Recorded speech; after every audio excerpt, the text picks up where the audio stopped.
Revisão da vida toda. Atenção, Kakai soltou o verbo mais uma vez e ele não está sozinho, está junto com quem vocês já conhecem, o Dr. Murilo White e o Dr. João Badari, ambos representando o IEPREV e também a ABL. Então, os nossos parabéns. Eu até demorei um pouquinho para gravar, para não querer ficar ganhando mídia em cima do trabalho dos outros, mas sim em uma forma de homenagear as palavras desses guerreiros e também trazer a verdade. Eu acho que quanto mais pessoas souberem o que está acontecendo na revisão da vida toda, vai ser melhor para todo mundo. Então tô dando totais créditos aqui, tá bom? Dr. João Badari, Dr. Murilo White e o Kakai. E claro, o portal jurídico j.info, um dos maiores portais jurídicos do país. Recomendo sempre que vocês visitem esse portal com informações sempre verificadas, tá? É muito bacana mesmo.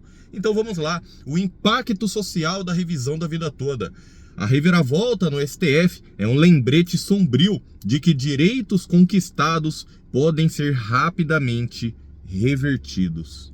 A reviravolta na tese da revisão da vida toda, em trâmite sob a sistemática da repercussão geral, ou seja, tema 1102, né, pessoal? Até onde eu sei, revisão da vida toda era para ser só no recurso extraordinário no tema 1102, com repercussão geral. Só que foi provocado em controle concentrado nas ADIs 2110 e 2111. E é, de forma singela, um episódio que marca um significativo retrocesso nos direitos sociais do Brasil. Assevera-se por oportuno que menosprezar ou subestimar direitos sociais abre precedentes corrosivos inimagináveis, com o condão de macular toda a estrutura jurídica do país. Em breve síntese, a Suprema Corte, através das ADIs 2110 e 2111, rejulgou novamente o mérito do tema 1102. Está entre parênteses, né? Porque julgou novamente e rejulgou novamente. É algo assim impressionante, pessoal. Aí vamos terminar aqui o artigo e depois eu vou fazer as minhas considerações, tá bom?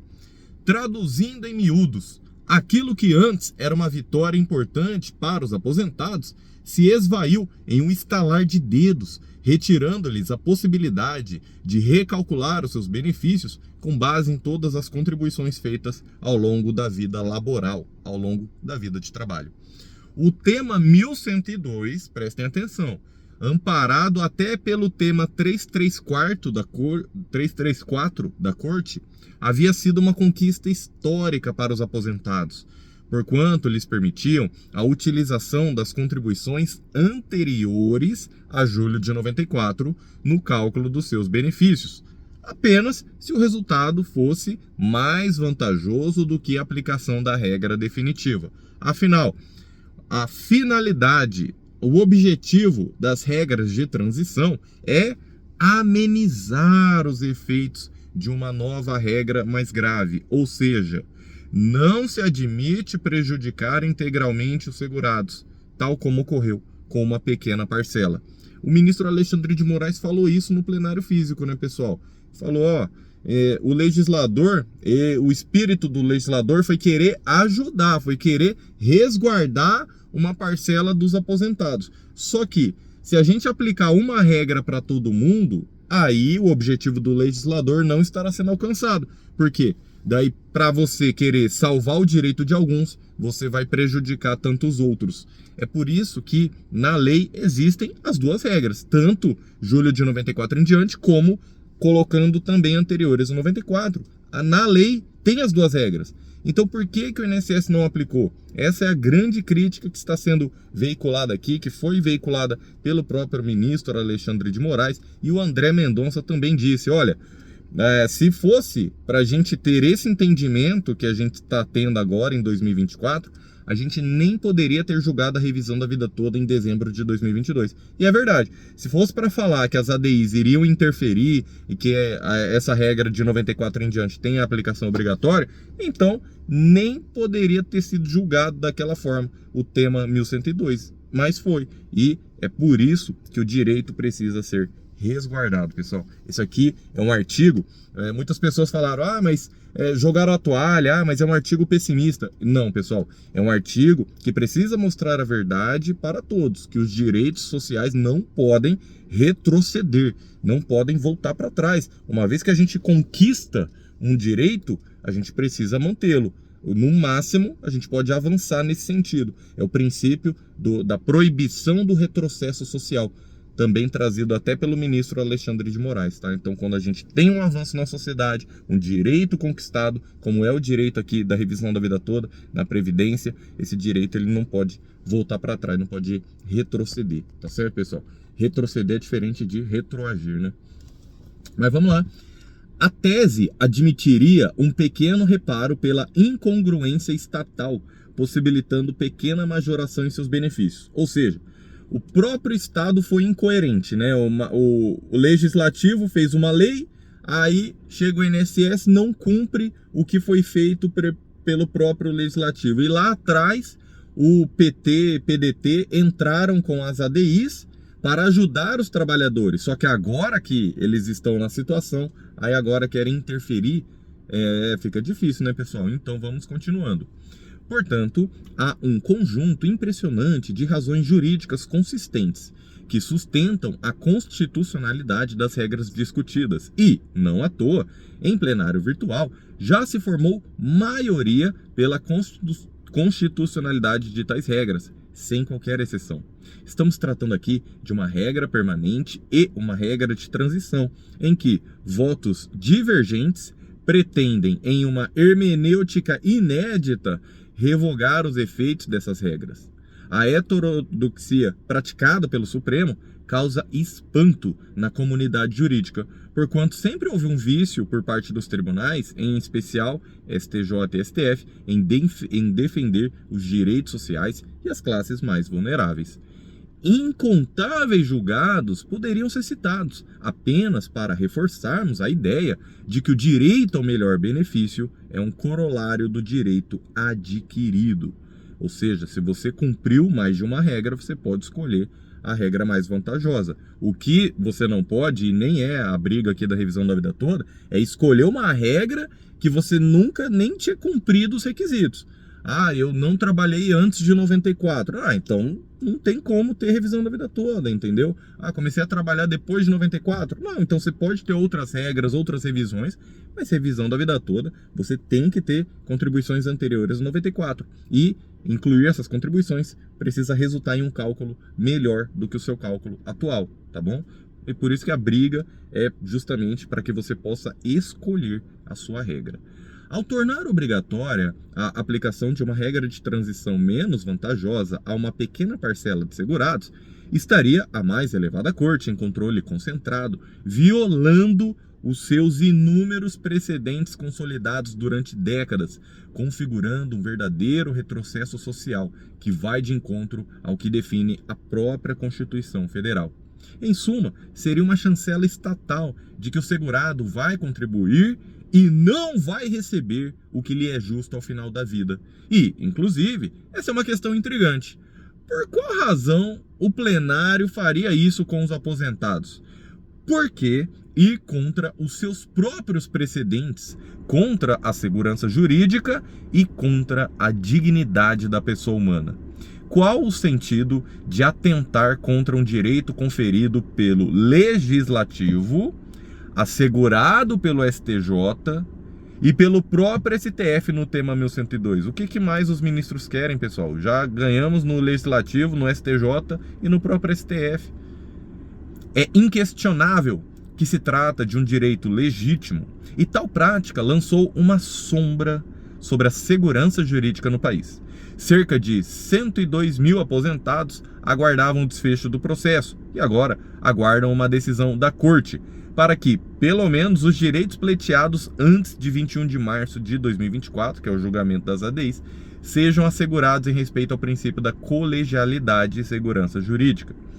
Os idosos que estão amparados pelo manto das tutelas antecipadas, seja em cognição sumária ou cognição exauriente, ou pela coisa julgada, se encontram agora em gravíssima situação de incerteza, porquanto tal questão sequer foi definida pela Corte, pairando o receio sobre uma eventual devolução de valores com condenação em verba sucumbencial. Não é verdade? Quem entrou conseguiu um resultado positivo e agora, como é que fica? A reversão da decisão vai além das consequências econômicas e sociais. Estamos tratando de idosos, grupo hipossuficiente e vulnerável, que foram lesados pela conduta da autarquia, que suprimiu um direito legítimo e que, diariamente, rezam pela sobrevivência do próximo mês, agravando os resultados da manobra realizada e ameaçando a dignidade e o bem-estar de diversos lares. Presta atenção. De certo, uma pequena minoria daqueles 102 mil processos fariam de fato jus ao direito, porque a maioria já se prejudicou em virtude ou de decadência e, a propósito, muitos já faleceram. Impende ressaltar ainda que a maioria dos processos em trâmite possuem como objeto uma aposentadoria no valor de um salário mínimo e o aumento oriundo da tese apenas majora o referido em R$ 100 por mês.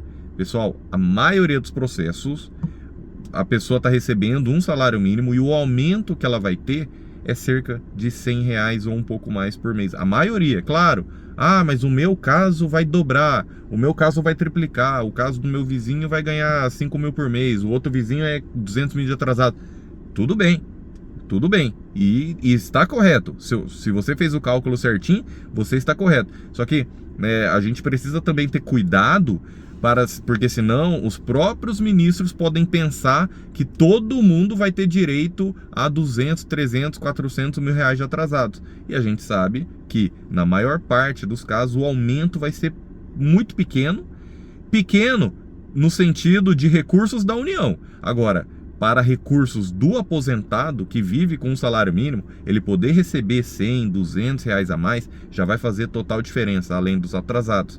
E até porque é um direito que você tem. Então, pronto. Então, às vezes a gente fica muito preocupado com a grama do vizinho, né? Nossa, meu vizinho vai receber muito mais do que eu.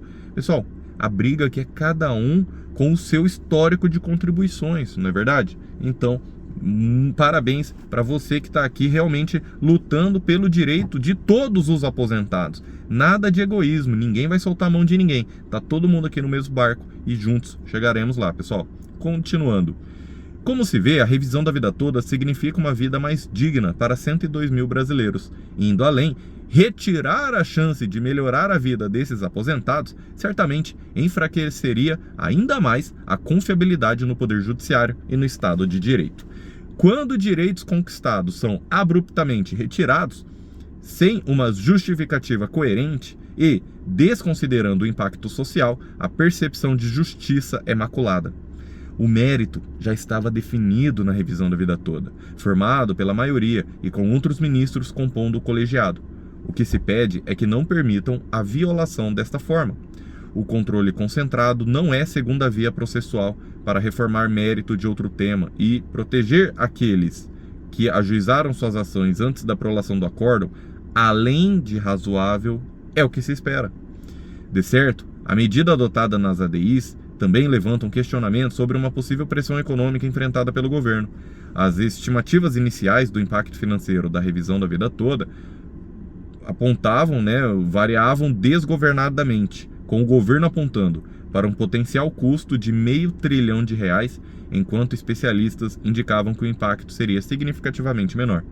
Nos autos processuais, foi juntado um parecer econômico, elaborado por renomados economistas e professores universitários, apontando que o custo da ação é de R$3,1 bilhões, diluído em 10 anos.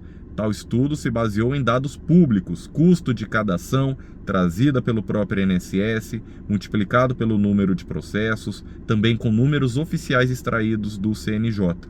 Independentemente da real magnitude do impacto financeiro, o fato é que a retirada do direito dos aposentados cria uma mancha negativa na história dos direitos sociais do Brasil.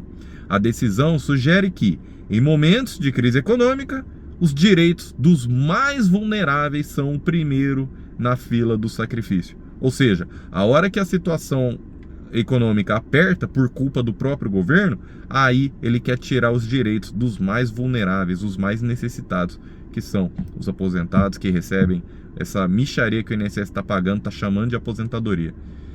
A reversão da revisão da vida toda pelo STF representa uma derrota para os aposentados brasileiros e para a justiça social, deixando claro que a luta pelos direitos dos segurados não pode ser considerada ganha, mesmo após uma vitória no judiciário. É um lembrete sombrio de que, em um contexto de incertezas econômicas e políticas, os direitos conquistados podem ser rapidamente revertidos, trazendo mais instabilidade e segurança para aqueles que mais precisam. Pessoal, agora os meus comentários. A gente pode ver a força que o argumento do aposentado tem, né? A força jurídica, a força política e econômica. Quando a gente fala da tese dos aposentados, é fácil você entender o porquê que a revisão da vida toda precisa ser paga. Agora, quando você tenta entender o lado do INSS, o lado do governo, você simplesmente não consegue um argumento. Você fala, ué, mas peraí, se tá na lei duas regras, regra de transição não pode ser mais grave do que regra definitiva, então a regra não pode prejudicar. STF já julgou o direito ao melhor benefício. Você pode escolher, se você fizer jus, né, se você cumprir os requisitos, você pode escolher mais de uma regra. Isso já foi julgado, já está com trânsito em julgado, essa parte do julgamento, lá do tema 334. Além disso, a gente tem, se você quiser falar em números, né, foram comprovados, usando dados do INSS e dados do CNJ, que o pagamento será de 3,1 bilhões. Aí teve lá até um impacto lá de 4,9 bilhões, seria, entre aspas, assim, o maior cenário possível de pagamento, mas ainda assim seria 5 bilhões em 10 anos. Muito menos que o 480 bilhões e depois 540 bilhões de reais apontados pelo governo. Então a gente vê que no lado jurídico, no lado político e no lado econômico, todas as variáveis apontam para resguardar o direito adquirido do aposentado. Você querer ir contra isso, você querer apagar um direito tão dificilmente conquistado, né, a duras penas, a muito suor, muita demora, muitas vidas de aposentados que já não estão mais aqui. E aí você concede o direito, e aí menos de 2 anos depois você quer apagar o que aconteceu em dezembro de 2022, você quer apagar a vitória no plenário físico, você quer apagar março de 2022, a vitória no plenário virtual, com um pedido de destaque 11h45 da noite, quando 11h59 já ia bater a vitória dos aposentados, faltando 15 minutos para a vitória dos aposentados. Ou ainda, em dezembro de 2019, a vitória por unanimidade dos ministros do STJ. Você vai me falar que os ministros do STJ não sabiam o que estavam fazendo? O INSS opôs embargos lá no STJ também, ou seja, o STJ ele teve a chance de se achasse que a decisão estivesse incorreta, ele teve a chance de rever essa decisão, mas os ministros continuaram batendo o martelo falando, os aposentados têm sim direito e ponto final. Você vai me falar que os ministros não sabiam o que estavam fazendo? E os ministros do STF, quando decidiram de forma favorável, então respeitem o direito adquirido, a segurança jurídica, respeitem a decisão do STJ e a decisão do STF. Só porque 3 ministros se aposentaram, agora querem utilizar isso para uma manobra, para anular o direito do aposentado. Isso não pode acontecer, isso não vai acontecer. O mínimo é o direito adquirido de quem já entrou com a ação. Esse é o mínimo, pessoal, é o mínimo. A gente briga para que todos tenham direito. Eu vejo muitos aposentados comentando, poxa, só porque eu ainda não entrei com processo, será que eu não vou receber? Eu não me sinto representado. Eu vejo o pessoal brigando só pela modulação. Pessoal, é porque a modulação de efeitos, ela é uma ferramenta que vai garantir o direito adquirido, só que a modulação de efeitos, ela não é uma só. Não é só garantir o direito adquirido. Até porque, lá no tema 1102, o INSS pediu modulação de efeitos para limitar os atrasados. Você está percebendo como a modulação de efeitos é uma discussão ampla? O mínimo é garantir o direito de quem entrou com a ação. É o mínimo, pessoal. Só que qual que é a briga verdadeira aqui? É para que todos que tenham direito recebam seus direitos. Claro, cumpridos os requisitos, né? Tendo trabalhado antes de 94, tendo feitos os cálculos, que os cálculos sejam favoráveis, é claro. Revisão da vida toda. Contagem regressiva. Eu vou continuar trazendo informações, a luta não para, não vamos soltar a mão de ninguém. Se você está aqui com a gente até o final, meus parabéns, você faz parte desta luta. Então, comenta. Tá acabando já, pessoal, comenta. Vai ser uma das últimas vezes que você vai precisar comentar e logo, logo a gente já vai encerrar essa história. Então, comenta. Revisão da vida toda. Já! Ah, mas eu comentei no vídeo passado. Nesse também. O algoritmo, ele funciona assim. Todo dia a gente tem que ir comentando para o algoritmo, o robozinho das redes sociais, e colocando cada vez mais a revisão da vida toda nos tópicos mais buscados. E assim a mídia, assim como está fazendo agora, a mídia começa a tratar mais da causa dos aposentados. Tá certo, pessoal? Que Deus te abençoe grandemente. Um grande abraço, parabéns ao Dr. João Badari, ao Dr. Murilo White e ao Dr. Kakai pelo artigo, pela expressão, né, que o aposentado tá aqui, ó, entalado na garganta. Ele quer gritar a vitória, ele quer receber os seus direitos, mas infelizmente muitos aposentados já não estão mais aqui. E é muito triste juntar uma certidão de óbito em um processo, tá, pessoal? Porque é como se você estivesse sepultando o direito daquele aposentado que não pôde receber os seus direitos em vida. É muito triste. Então essa demora vem prejudicando também os aposentados. Revisão da vida toda, já!